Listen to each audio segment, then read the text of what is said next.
السلام علیکم ورحمۃ اللہ وبرکاتہ۔ رب اشرح لی صدری ویسر لی امری واحلل عقدۃ من لسانی یفقہوا قولی۔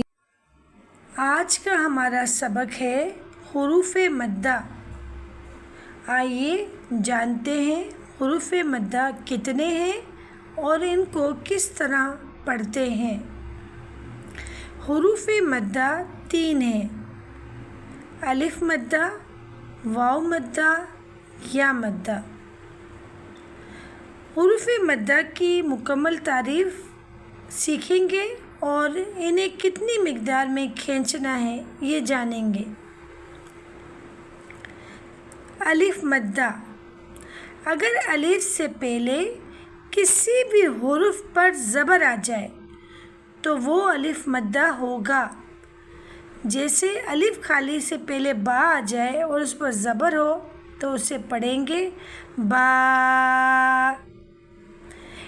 جو بنیادی بات سیکھنے کی ہے وہ یہ ہے کہ قرآن کریم میں جس الف پر کوئی حرکت نہیں ہوتی وہی الف مدہ ہوتا ہے، یعنی خالی الف ہو کوئی حرکت نہ ہو تو وہی الف مدہ کہلائے گا۔ واو مدہ، اگر واو ساکن سے پہلے کسی بھی حرف پر پیش آ جائے تو وہ واو مدہ ہوگا، جیسے با واو پیش بو۔ یا مدہ، اگر یا ساکن سے پہلے کسی بھی حرف پر زیر آ جائے تو وہ یا مدہ ہوگا، جیسے با یا زیر بی۔ حروف مدہ کو 2 حرکت یا 1 الف کے برابر کھینچیں گے۔ اس مد کو مد اصلی بھی کہتے ہیں۔ حروف مدہ پر وقف کرنے کا کیا طریقہ ہے؟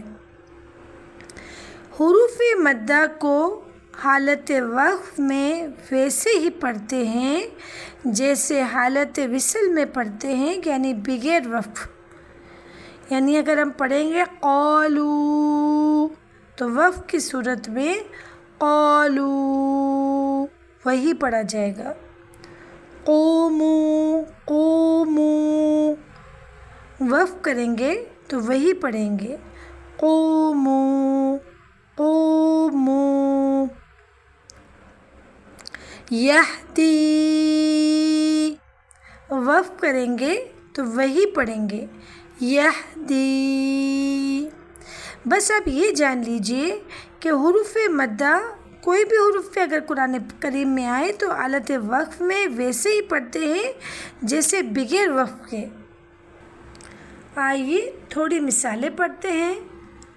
قال قال، ہارن،